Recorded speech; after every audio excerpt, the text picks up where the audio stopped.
et il est assez naturel d'admettre que les auteurs de ce recueil appartenaient à ces écoles de prophètes que fonda Samuel et que nous retrouvons au temps d'Élie et d'Élisée. L'ordre des petits prophètes. Cet ordre est le même dans le texte hébreu et dans la tradition grecque, si ce n'est que dans cette dernière, Michée occupe le troisième rang, tandis que Joël est reculé jusqu'au quatrième. Osée, Amos, Michée, Joël. L'ordre suivi par nos traductions françaises est celui du texte hébreu. Cet ordre est à peu près chronologique. D'abord, ceux qui sont antérieurs à l'époque où les Chaldéens interviennent dans les affaires de la Palestine, Osée, Joël, Amos, Abdias, Jonas, Michée et Nahum, puis ceux de la période chaldéenne, Habacuc, Sophonie, enfin ceux de l'époque persane, Agé, Zacharie et Malachie. Il est probable qu'Osée a été placé en tête du recueil à cause de la grandeur et de l'importance de son livre. Selon l'ordre purement chronologique, on les rangerait à peu près comme suit: Abdias, Joël, Amos, Osée, Michée, Jonas, Nahum, Sophonie, Habacuc, Agé, Zacharie et Malachie.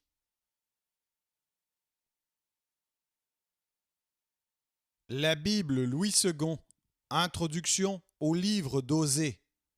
Le nom du prophète Osée signifie salut, délivrance. Nous ne savons sur sa personne que ce que nous apprend son livre, et c'est fort peu de choses. Il était fils de Béeri. Tout son ministère s'est exercé dans le royaume de Samarie.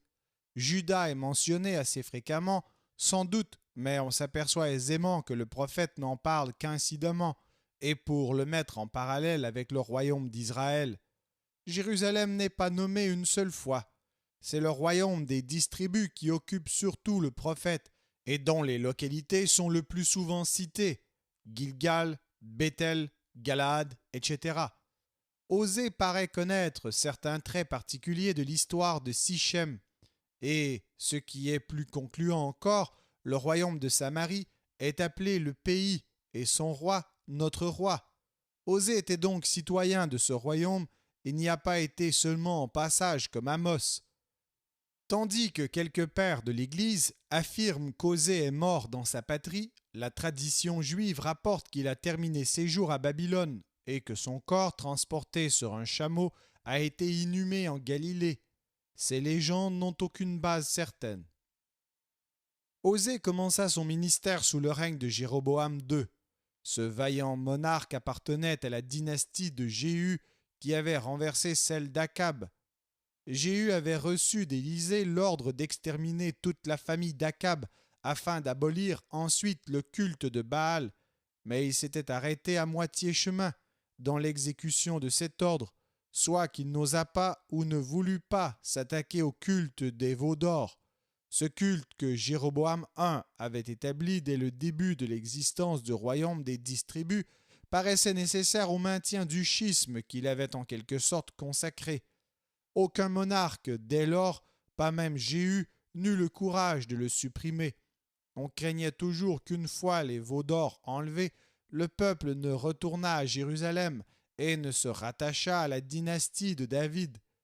La conduite de Jéhu ayant été partagée entre l'obéissance et l'infidélité, Dieu, de son côté, ne put faire en sa faveur tout ce qu'il aurait fait pour un serviteur docile. Jéhu avait obéi en abolissant le culte de Baal et en châtiant la famille d'Akab. Il reçut en échange la promesse que 4 de ses descendants occuperaient après lui le trône de Samarie. D'autre part, il avait été infidèle en laissant subsister les veaux d'or. Un châtiment lui fut infligé par l'invasion des Syriens qui commença déjà de son vivant. Tout le pays de Galaad fut occupé par l'ennemi. Joachaz, fils de Jéhu, fut encore plus profondément humilié. Il se vit attaqué par les Syriens jusque dans le centre de son pays. Il cria à l'Éternel qui lui promit de susciter un libérateur. Sous Joas, en effet, fils de Joachaz, le relèvement d'Israël commença. Les Syriens furent refoulés au-delà du Jourdain. Juda même, avec lequel il était aussi en guerre, fut vaincu. Enfin, Jéroboam II, fils de Joas, monta sur le trône et régna sur ce petit État avec un éclat inconnu auparavant et qui ne fut plus atteint depuis. Les Syriens perdirent même ce qu'ils avaient conquis à l'est du Jourdain, dans le pays de Galaad, et furent envahis à leur tour. La frontière du royaume de Samarie s'étendait à ce moment jusqu'à Damas et à la vallée de Hamath au nord et jusqu'à la mer Morte au sud. Mais en même temps, cette grande prospérité amena à l'intérieur le luxe et des excès de tout genre. Le culte de Baal s'introduisit subrepticement sous des dehors brillants. Le corps de la nation se corrompait toujours plus profondément. Cependant l'Éternel patientait encore. Ses promesses étaient là. Il avait annoncé qu'un quatrième rejeton de Jéhu occuperait encore le trône. Zacharie succéda à son père Jéroboam II, mais son règne ne dura que 6 mois, et avec ce roi s'éteignit cette dynastie de Jéhu, qui s'était distinguée par l'énergie des caractères et par les capacités militaires et avait donné lieu à de si hautes espérances. À peine le dernier représentant de cette famille a-t-il disparu de la scène que les conspirations et les meurtres règnent dans ce malheureux pays. Zacharie est assassiné et après lui se succèdent rapidement Salum, Menahem, Pékachia, Pékak, Osée. Avec l'anarchie marche de pair l'ivrognerie, la débauche, l'adultère, le meurtre, jusqu'à ce que la patience de Dieu, arrivant à son terme, ce malheureux peuple entièrement dévoyé soit vaincu par les Assyriens et ses restes déportés en Orient. C'est dès le règne de Menahem que nous constatons les premières traces de l'intervention des Assyriens dans l'histoire d'Israël. 2 partis se forment depuis ce moment. L'un croit pouvoir s'appuyer sur la Syrie, l'autre redoute cet immense empire et cherche un appui auprès de l'Égypte. Ce fut ce dernier parti qui amena la ruine de Samarie. Le roi Osée, tributaire du roi d'Assyrie, ayant conclu une alliance avec l'Égypte, se révolta. Il fut aussitôt écrasé par Salmanasar, dont il avait tenté de secouer le joug. Le début du ministère d'Osée nous place à l'époque du règne de Jéroboam II, de 824 à 783 avant Jésus-Christ.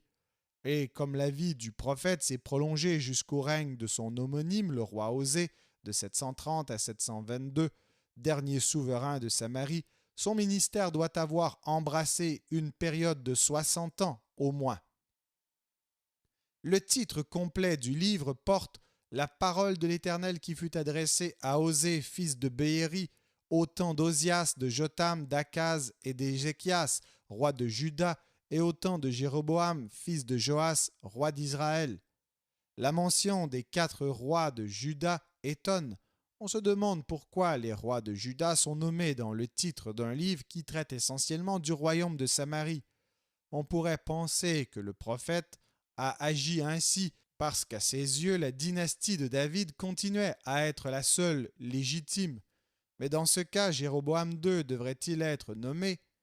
Il faudrait expliquer la mention de ce souverain par le caractère exceptionnellement important de son règne.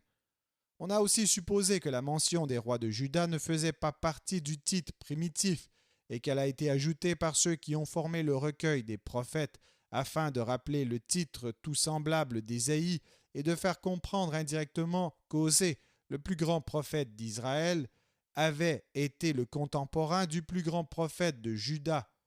Le titre primitif aurait donc été « Parole de l'Éternel qui fut adressée à Osée, fils de Béhéri, au temps de Jéroboam, fils de Joas, roi d'Israël. » Quand Osée fut envoyé par l'Éternel à Israël, ce peuple se trouvait dans un état de double infidélité, défection de son Dieu par l'idolâtrie régnante, défection de son roi légitime, du roi de Juda, descendant de David par le schisme politique. Le contenu de l'écrit est en rapport constant avec ce double péché, le culte des veaux d'or et même de Baal et la séparation d'avec le souverain légitime. Cet état anormal est aux yeux du prophète le principe de tous ces autres péchés, la cause réelle de la ruine qui le menace. Ce n'est donc qu'autant que ce double interdit sera ôté, que les promesses de Dieu pourront reprendre leur cours et marcher à leur accomplissement final. Le livre se divise en deux parties, chapitres 1 à 3 et chapitres 4 à 14. Dans la première, que nous intitulons L'adultère d'Israël, l'idolâtrie et les nombreuses défections du peuple sont dépeintes sous la forme symbolique de deux mariages successifs du prophète avec des femmes de mauvaise vie. Cette première prophétie a été prononcée du temps de Jéroboam II. En effet, la dynastie de Jéhu est encore sur le trône, mais ce n'est plus pour longtemps. La prospérité mentionnée et la sécurité charnelle qui en résulte ne sont plus retrouvées dès lors dans de telles proportions. La seconde partie est un recueil de discours dans lesquels n'apparaît plus la forme symbolique qui régnait dans la première. Comme elle forme une suite continue sans point d'arrêt bien marqué, on a supposé que le prophète avait dû la rédiger d'un seul jet, et cela sans doute à la fin de sa carrière, comme résumé de son long ministère. Il ne faut cependant pas insister trop sur ces divisions. Le génie d'Osée ne s'astreint pas à une marche et à un ordre absolument régulier, car la nature d'Osée est ardente. Il est comme fou de douleur en voyant son peuple sourd à ses reproches et courant de gaieté de cœur à sa ruine. Mais son profond amour ne peut se taire longtemps. Il ne saurait se résoudre à terminer un seul de ses discours par la menace, et souvent, en dehors de tout lien avec ce qui précède, la promesse du salut fait explosion. Puis la réalité le rappelle au devoir de la répréhension, jusqu'à ce qu'enfin, le trésor des menaces étant épuisé, la grâce peut l'emporter définitivement, au chapitre 14. Ce caractère ému de la prophétie d'Osée explique peut-être en partie ce qu'il y a de brusque et de saccadé dans son langage. Les images, toujours hardies et colorées, sont parfois jetées plutôt que développées et restent obscures. Le style d'une extrême concision paraît embarrassé, énigmatique. On se heurte à des aspérités et à des tournures de phrases étranges. C'est comme si les termes usuels ne lui suffisaient pas pour exprimer le trop-plein de ses pensées. La vivacité de ses impressions est telle qu'il passe d'une idée à l'autre sans lien apparent. Le blâme, l'indignation, l'amour bouillonnent à la fois dans son cœur. Il faut qu'il leur donne essor. On est profondément remué en assistant à cette lutte qui se livre dans le cœur d'Osée. D'un côté, sa mission est la même que celle de Jérémie. Comme lui, il voit venir la catastrophe inévitable et il a la tâche de la justifier plutôt que de l'empêcher. Mais d'autre part, il rappelle plutôt Ésaïe par la virilité de son caractère et l'éclat de son langage. On pourrait dire qu'il est à la fois l'Ésaïe et le Jérémie des 10 tribus. Il ne lui a pas été donné d'ajouter quelques traits nouveaux à la figure du roi Messie. C'est plutôt sous une forme impersonnelle que se présente à ses yeux le tableau des derniers jours. Il en est de même des autres prophètes du royaume des 10 tribus, peut-être parce que cet État n'était pas en relation directe avec la famille de David à laquelle se rattachait l'attente du Messie personnel.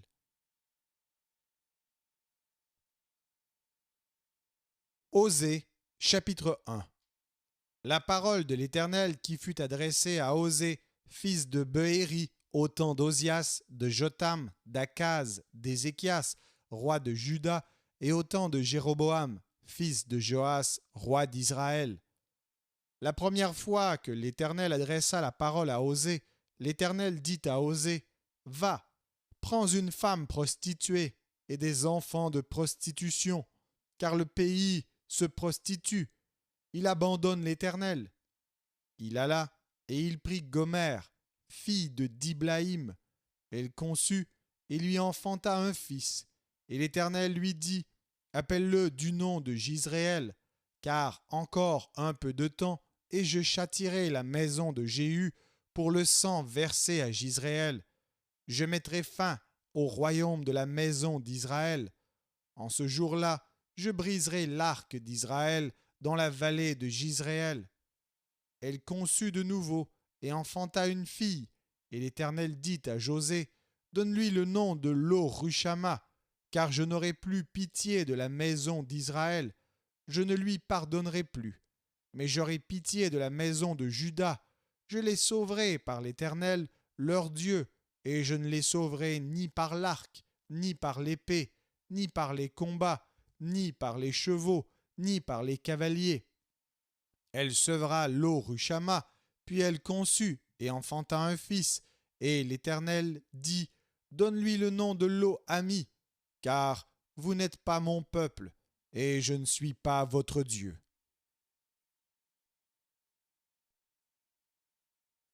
Osée, chapitre 2. Cependant, le nombre des enfants d'Israël sera comme le sable de la mer, qui ne peut ni se mesurer, ni se compter. Et au lieu qu'on leur disait, vous n'êtes pas mon peuple, on leur dira, fils du Dieu vivant. Les enfants de Juda et les enfants d'Israël se rassembleront, se donneront un chef et sortiront du pays, car grande sera la journée de Jisraël. Dites à vos frères, amis, et à vos sœurs, Rushama, plaidez, plaidez contre votre mère, car elle n'est point ma femme, et je ne suis point son mari. Qu'elle ôte de sa face ses prostitutions, et de son sein ses adultères, sinon je la dépouille à nu, je la mets comme au jour de sa naissance, je la rends semblable à un désert, à une terre aride, et je la fais mourir de soif, et je n'aurai pas pitié de ses enfants, car ce sont des enfants de prostitution. Leur mère s'est prostituée. Celle qui les a conçus s'est déshonorée, car elle a dit, j'irai après mes amants qui me donnent mon pain et mon eau, ma laine et mon lin, mon huile et ma boisson. C'est pourquoi, voici, je vais fermer son chemin avec des épines et y élever un mur, afin qu'elle ne trouve plus ses sentiers. Elle poursuivra ses amants et ne les atteindra pas. Elle les cherchera et ne les trouvera pas. Puis elle dira, j'irai et je retournerai vers mon premier mari, car alors j'étais plus heureuse que maintenant. Elle n'a pas reconnu que c'était moi qui lui donnais le blé, le mou et l'huile. Et l'on a consacré au service de Baal l'argent et l'or que je lui prodiguais. C'est pourquoi je reprendrai mon blé en son temps et mon mou dans sa saison, et j'enlèverai ma laine et mon lin qui devaient couvrir sa nudité. Et maintenant je découvrirai sa honte aux yeux de ses amants, et nul ne la délivrera de ma main. Je ferai cesser toute sa joie, ses fêtes, ses nouvelles lunes, ses sabbats et toutes ses solennités.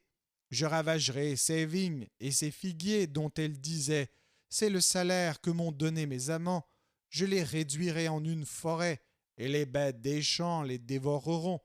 Je la châtierai pour les jours où elle encensait les Baals et où elle se parait de ses anneaux et de ses colliers, allait après ses amants et m'oubliait, dit l'Éternel. C'est pourquoi, voici, je veux la tirer et la conduire au désert, et je parlerai à son cœur. Là, je lui donnerai ses vignes et la vallée d'Accord comme une porte d'espérance, et là, elle chantera comme au temps de sa jeunesse, et comme au jour où elle remonta du pays d'Égypte. En ce jour-là, dit l'Éternel, tu m'appelleras mon mari, et tu ne m'appelleras plus mon maître. J'ôterai de sa bouche les noms des Baals, afin qu'on ne les mentionne plus par leur nom. En ce jour-là, je traiterai pour eux une alliance avec les bêtes des champs, les oiseaux du ciel et les reptiles de la terre. Je briserai dans le pays l'arc, l'épée et la guerre, et je les ferai reposer avec sécurité. Je serai ton fiancé pour toujours, je serai ton fiancé par la justice, la droiture, la grâce et la miséricorde. Je serai ton fiancé par la fidélité, et tu reconnaîtras l'Éternel. En ce jour-là, j'exaucerai, dit l'Éternel, j'exaucerai les cieux, et ils exauceront la terre. La terre exaucera le blé, le mou et l'huile, et ils exauceront Jisraël. Je planterai pour moi Lo-Rushama dans le pays, et je lui ferai miséricorde. Je dirai à Lo-Ami, tu es mon peuple, et il répondra, mon Dieu.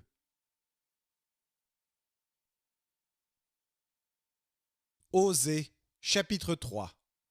L'Éternel me dit, va encore, et aime une femme aimée d'un amant et adultère. Aime-la comme l'Éternel aime les enfants d'Israël, qui se tournent vers d'autres dieux et qui aiment les gâteaux de raisin.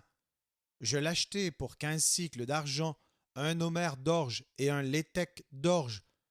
Et je lui dis, reste longtemps pour moi, ne te livre pas à la prostitution, ne sois à aucun homme, et je serai de même envers toi. Car les enfants d'Israël resteront longtemps sans roi, sans chef, sans sacrifice, sans statut, sans éphod et sans téraphim. Après cela, les enfants d'Israël reviendront, ils chercheront l'Éternel leur Dieu, et David leur roi, et ils tressailleront à la vue de l'Éternel et de sa bonté dans la suite des temps.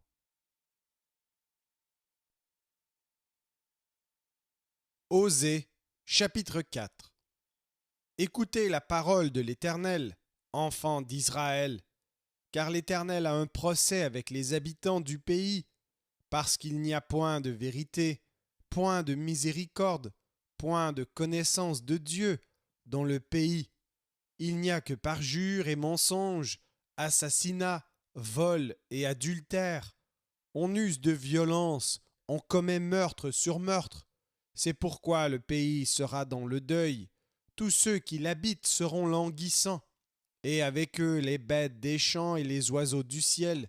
Même les poissons de la mer disparaîtront. Mais que nul ne conteste, que nul ne se livre aux reproches, car ton peuple est comme ceux qui disputent avec les sacrificateurs. Tu tomberas de jour, le prophète avec toi tombera de nuit, et je détruirai ta mère. Mon peuple est détruit parce qu'il lui manque la connaissance. Puisque tu as rejeté la connaissance, je te rejetterai, et tu seras dépouillé de mon sacerdoce, puisque tu as oublié la loi de ton Dieu.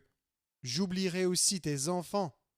Plus ils se sont multipliés, plus ils ont péché contre moi. Je changerai leur gloire en ignominie. Ils se repaissent des péchés de mon peuple. Ils sont avides de ses iniquités. Il en sera du sacrificateur comme du peuple.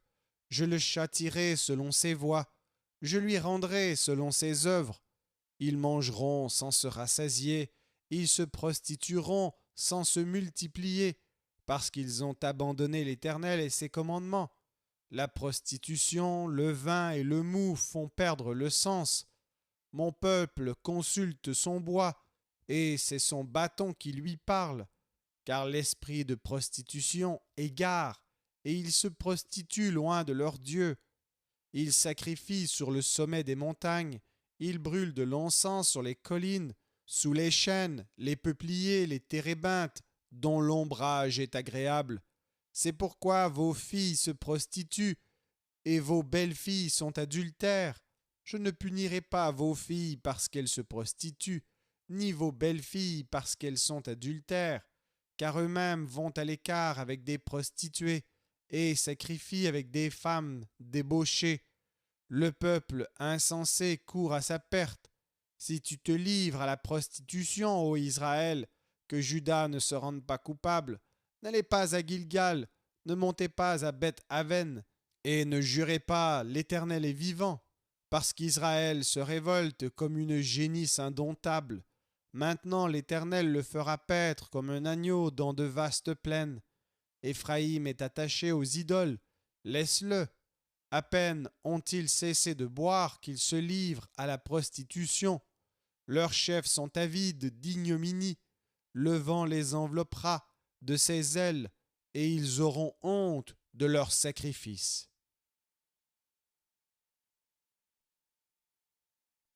Osée, chapitre 5. Écoutez ceci, sacrificateurs. Sois attentive, maison d'Israël. Prête l'oreille, maison du roi. Car c'est à vous que le jugement s'adresse, parce que vous avez été un piège à Mitzpa et un filet tendu sur le Tabor. Par leurs sacrifices, les infidèles s'enfoncent dans le crime, mais j'aurai des châtiments pour eux tous. Je connais Éphraïm, et Israël ne m'est point caché. car maintenant, Éphraïm, tu t'es prostitué, et Israël s'est souillé. Leurs œuvres ne leur permettent pas de revenir à leur Dieu, parce que l'esprit de prostitution est au milieu d'eux, et parce qu'ils ne connaissent pas l'Éternel. L'orgueil d'Israël témoigne contre lui. Israël et Éphraïm tomberont par leur iniquité. Avec eux aussi tombera Juda. Ils iront avec leurs brebis et leurs bœufs chercher l'Éternel, mais ils ne le trouveront point. Il s'est retiré du milieu d'eux. Ils ont été infidèles à l'Éternel, car ils ont engendré des enfants illégitimes. Maintenant, un mois suffira pour les dévorer avec leurs biens. Sonnez de la trompette à Gibéa, sonnez de la trompette à Rama, poussez des cris à Beth-Aven. Derrière toi, Benjamin, Éphraïm sera dévasté au jour du châtiment. J'annonce aux tribus d'Israël une chose certaine. Les chefs de Juda sont comme ceux qui déplacent les bornes. Je répandrai sur eux ma colère comme un torrent. Éphraïm est opprimé, brisé par le jugement, car il a suivi les préceptes qui lui plaisent. Je serai comme une teigne pour Éphraïm, comme une carie pour la maison de Juda. Éphraïm voit son mal, et Juda ses plaies. Éphraïm se rend en Assyrie et s'adresse au roi Jareb, mais ce roi ne pourra ni vous guérir, ni porter remède à vos plaies. Je serai comme un lion pour Éphraïm, comme un lionceau pour la maison de Juda. Moi, je déchirerai, puis je m'en irai. J'emporterai, et nul n'enlèvera ma proie. Je m'en irai, je reviendrai dans ma demeure, jusqu'à ce qu'ils s'avouent coupables et cherchent ma face. Quand ils seront dans la détresse, ils auront recours à moi.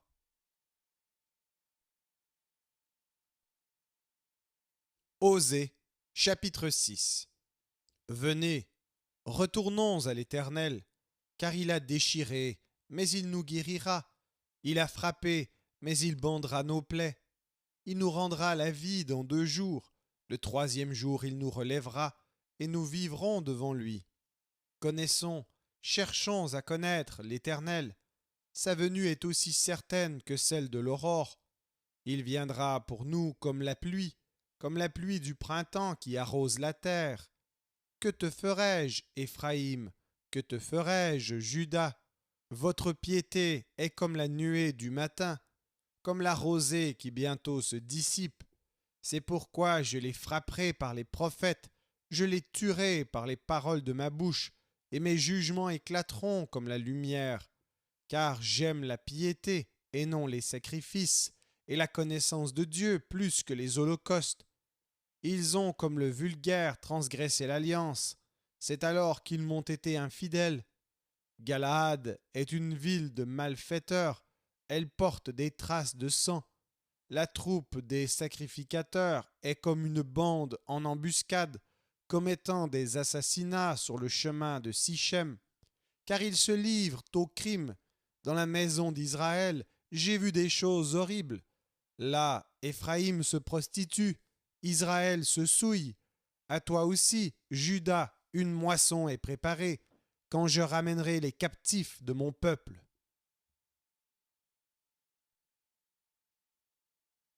Osée, chapitre 7.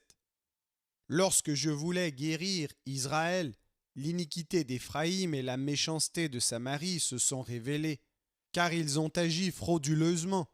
Le voleur est arrivé, la bande s'est répandue au dehors. Ils ne se disent pas dans leur cœur que je me souviens de toute leur méchanceté. Maintenant leurs œuvres les entourent, elles sont devant ma face. Ils réjouissent leur roi par leur méchanceté, et les chefs par leurs mensonges. Ils sont tous adultères, semblables à un four chauffé par le boulanger. Il cesse d'attiser le feu depuis qu'il a pétri la pâte jusqu'à ce qu'elle soit levée. Au jour de notre roi, les chefs se rendent malades par les excès du vin. Le roi tend la main aux moqueurs. Ils appliquent aux embûches leur cœur pareil à un four. Toute la nuit dort leur boulanger, et au matin le four brûle comme un feu embrasé. Ils sont tous ardents comme un four, et ils dévorent leurs juges. Tous leurs rois tombent, aucun d'eux ne m'invoque. Éphraïm se mêle avec les peuples. Éphraïm est un gâteau qui n'a pas été retourné. Des étrangers consument sa force, et il ne s'en doute pas. La vieillesse s'empare de lui, et il ne s'en doute pas. L'orgueil d'Israël témoigne contre lui. Ils ne reviennent pas à l'Éternel, leur Dieu, et ils ne le cherchent pas, malgré tout cela. Éphraïm est comme une colombe stupide, sans intelligence. Ils implorent l'Égypte, ils vont en Assyrie.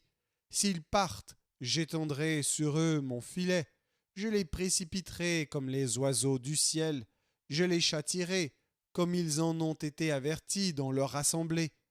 Malheur à eux, parce qu'ils me fuient. Ruine sur eux, parce qu'ils me sont infidèles. Je voudrais les sauver, mais ils disent contre moi des paroles mensongères.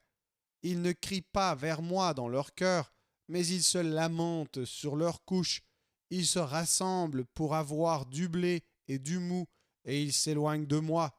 Je les ai châtiés, j'ai fortifié leurs bras, et ils méditent le mal contre moi. Ce n'est pas au Très-Haut qu'ils retournent, ils sont comme un arc trompeur. Leurs chefs tomberont par l'épée, à cause de l'insolence de leur langue. C'est ce qui les rendra un objet de risée dans le pays d'Égypte. Osée, chapitre 8. Embouche la trompette. L'ennemi fond comme un aigle sur la maison de l'Éternel. Parce qu'ils ont violé mon alliance et transgressé ma loi, ils crieront vers moi. Mon Dieu, nous te connaissons, nous, Israël. Israël a rejeté le bien, l'ennemi le poursuivra. Ils ont établi des rois sans mon ordre et des chefs à mon insu. Ils ont fait des idoles avec leur argent et leur or. C'est pourquoi ils seront anéantis. L'Éternel a rejeté ton veau, Samarie. Ma colère s'est enflammée contre eux. Jusques à quand refuseront-ils de se purifier? Il vient d'Israël, un ouvrier l'a fabriqué, et ce n'est pas un Dieu. C'est pourquoi le veau de Samarie sera mis en pièces. Puisqu'ils ont semé du vent, ils moissonneront la tempête. Ils n'auront pas un épi de blé. Ce qui poussera ne donnera point de farine, et s'il y en avait, des étrangers la dévoreraient. Israël est anéanti. Ils sont maintenant parmi les nations comme un vase qui n'a pas de prix, car ils sont allés en Assyrie comme un âne sauvage qui se tient à l'écart. Éphraïm a fait des présents pour avoir des amis. Quand même ils font des présents parmi les nations, je vais maintenant les rassembler, et bientôt ils souffriront sous le fardeau du roi des princes. Éphraïm a multiplié les autels pour pécher, et ces autels l'ont fait tomber dans le péché. Que j'écrive pour lui toutes les ordonnances de ma loi, elles sont regardées comme quelque chose d'étranger. Ils immolent des victimes qu'ils m'offrent, et ils en mangent la chair. L'Éternel n'y prend point de plaisir. Maintenant l'Éternel se souvient de leur iniquité, et il punira leurs péchés. Ils retourneront en Égypte. Israël a oublié celui qui l'a fait, et a bâti des palais, et Juda a multiplié les villes fortes. Mais j'enverrai le feu dans leurs villes, et il en dévorera les palais.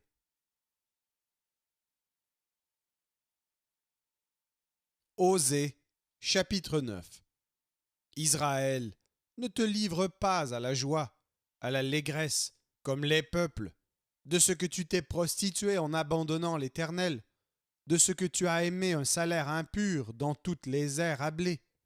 L'air et le pressoir ne les nourriront pas, et le mou leur fera défaut. Ils ne resteront pas dans le pays de l'Éternel.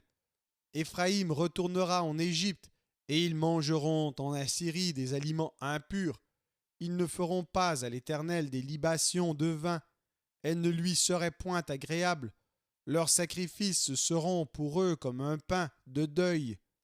Tous ceux qui en mangeront se rendront impurs, car leur pain ne sera que pour eux. Il n'entrera point dans la maison de l'Éternel. Que ferez-vous au jour solennel, au jour des fêtes de l'Éternel? Car voici, ils partent à cause de la dévastation. L'Égypte les recueillera, Moph leur donnera des sépulcres.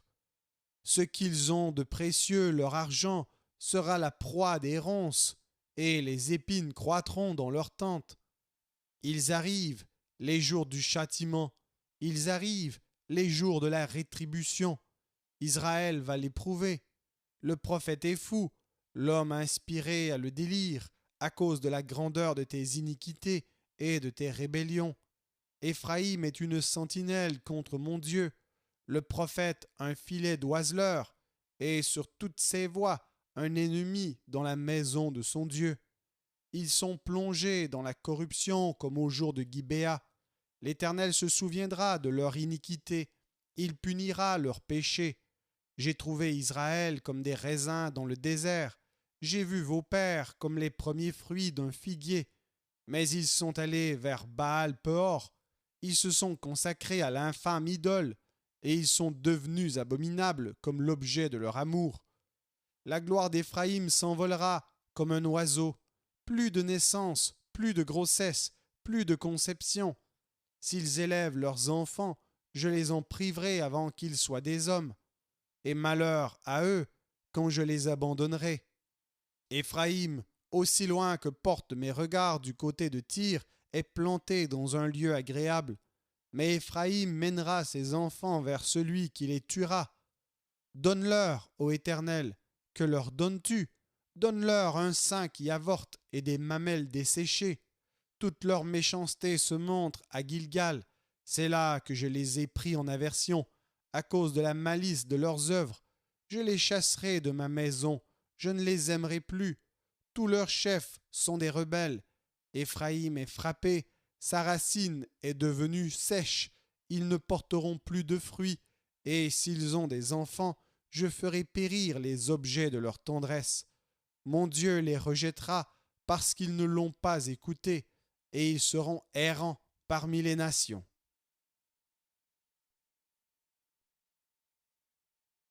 Osée, chapitre 10.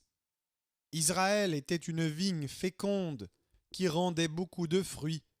Plus ses fruits étaient abondants, plus il a multiplié les autels, plus son pays était prospère, plus il a embelli les statues. Leur cœur est partagé, ils vont en porter la peine. L'Éternel renversera leurs autels, détruira leurs statues, et bientôt ils diront, nous n'avons point de roi, car nous n'avons pas craint l'Éternel. Et le roi, que pourrait-il faire pour nous?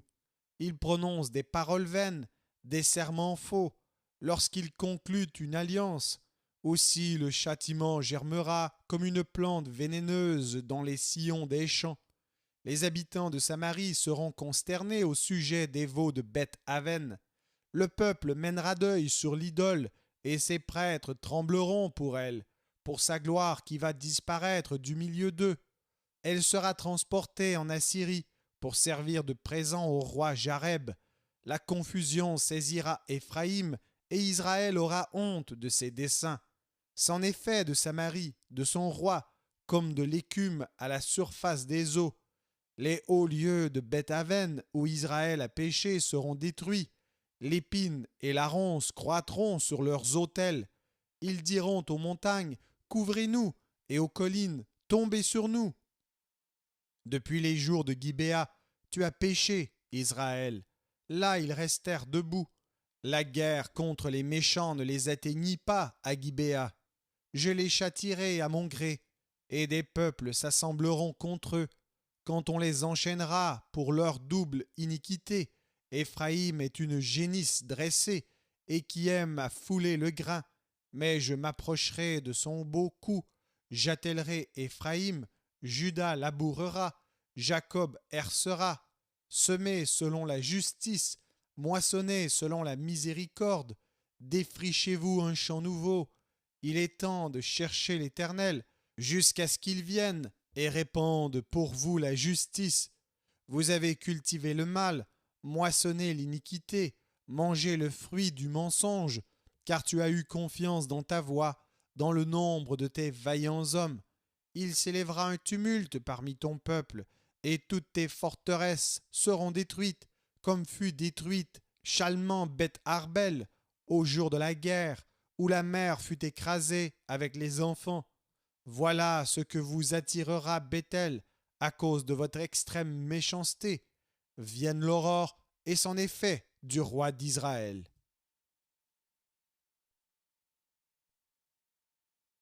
Osée, chapitre 11. Quand Israël était jeune, je l'aimais, et j'appelais mon fils hors d'Égypte. Mais ils se sont éloignés de ceux qui les appelaient. Ils ont sacrifié au Baal et offert de l'encens aux idoles. C'est moi qui guidais les pas d'Éphraïm, le soutenant par ses bras, et ils n'ont pas vu que je les guérissais. Je les tirais avec des liens d'humanité, avec des cordages d'amour. Je fus pour eux comme celui qui aurait relâché le joug près de leur bouche, et je leur présentai de la nourriture. Ils ne retourneront pas au pays d'Égypte, mais l'Assyrien sera leur roi, parce qu'ils ont refusé de revenir à moi. L'épée fondra sur leur ville, anéantira, dévorera leur soutien à cause des desseins qu'ils ont eus. Mon peuple est enclin à s'éloigner de moi. On les rappelle vers le Très-Haut, mais aucun d'eux ne l'exalte. Que ferai-je de toi, Éphraïm? Dois-je te livrer, Israël? Te traiterai-je comme Adma? Te rendrai-je semblable à Tseboïm? Mon cœur s'agite au-dedans de moi. Toutes mes compassions sont émues. Je n'agirai pas selon mon ardente colère. Je renonce à détruire Éphraïm, car je suis Dieu et non pas un homme. Je suis le Saint au milieu de toi. Je ne viendrai pas avec colère. Ils suivront l'Éternel, qui rugira comme un lion, car il rugira, et les enfants accourront de la mer. Ils accourront de l'Égypte comme un oiseau, et du pays d'Assyrie comme une colombe, et je les ferai habiter dans leurs maisons, dit l'Éternel.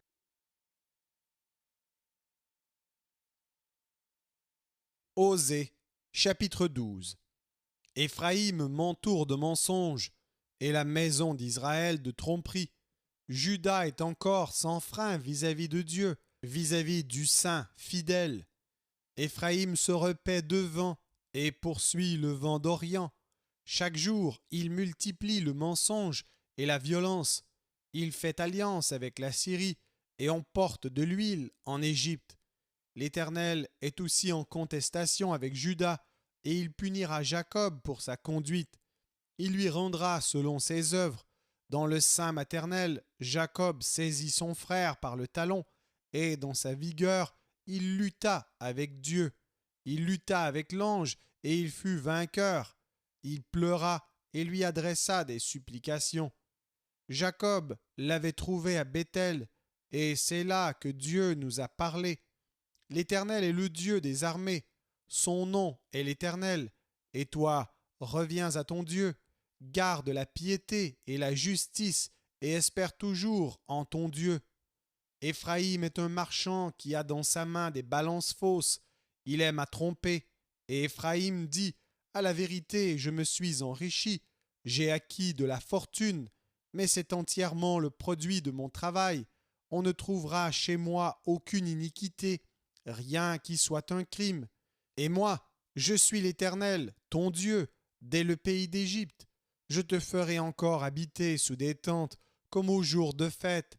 J'ai parlé aux prophètes, j'ai multiplié les visions, et par les prophètes j'ai proposé des paraboles. Si Galade n'est que néant, ils seront certainement anéantis. Ils sacrifient des bœufs dans Gilgal, aussi leurs autels seront comme des monceaux de pierre sur les sillons des champs. Jacob s'enfuit au pays d'Aram. Israël servit pour une femme, et pour une femme il garda les troupeaux. Par un prophète, l'Éternel fit monter Israël hors d'Égypte, et par un prophète Israël fut gardé. Éphraïm a irrité l'Éternel amèrement. Son Seigneur rejettera sur lui le sang qu'il a répandu. Il fera retomber sur lui la honte qui lui appartient.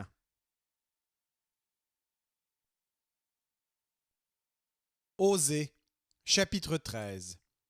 Lorsqu'Éphraïm parlait, c'était une terreur. Il s'élevait en Israël, mais il s'est rendu coupable par Baal, et il est mort. Maintenant, il continue à pécher. Ils se font avec leur argent des images en fonte, des idoles de leur invention. Toutes sont l'œuvre des artisans. On dit à leur objet que ceux qui sacrifient baisent les veaux.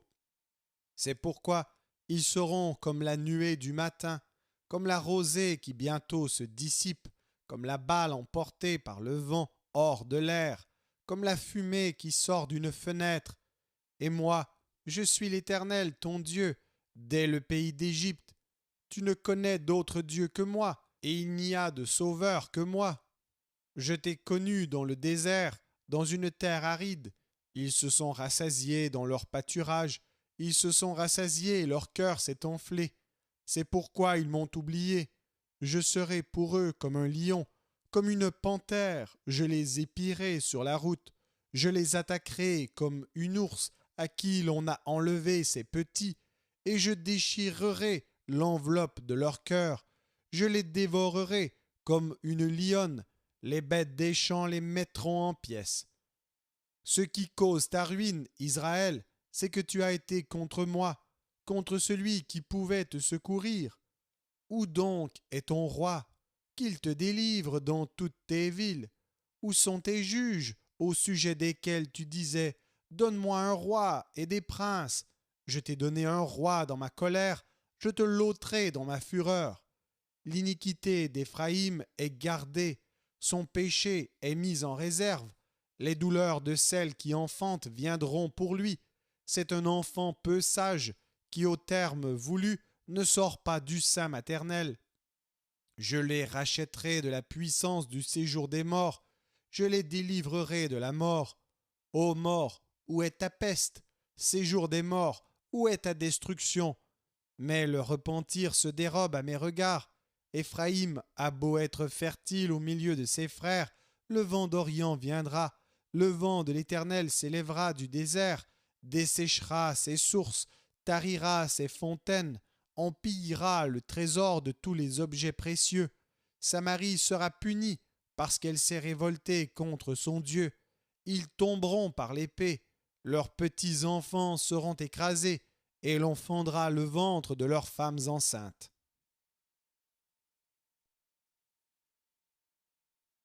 Osée, chapitre 14. Israël, reviens à l'Éternel, ton Dieu, car tu es tombé par ton iniquité. Apportez avec vous des paroles et revenez à l'Éternel. Dites-lui, pardonne toutes les iniquités et reçois-nous favorablement. Nous t'offrirons au lieu de taureau l'hommage de nos lèvres.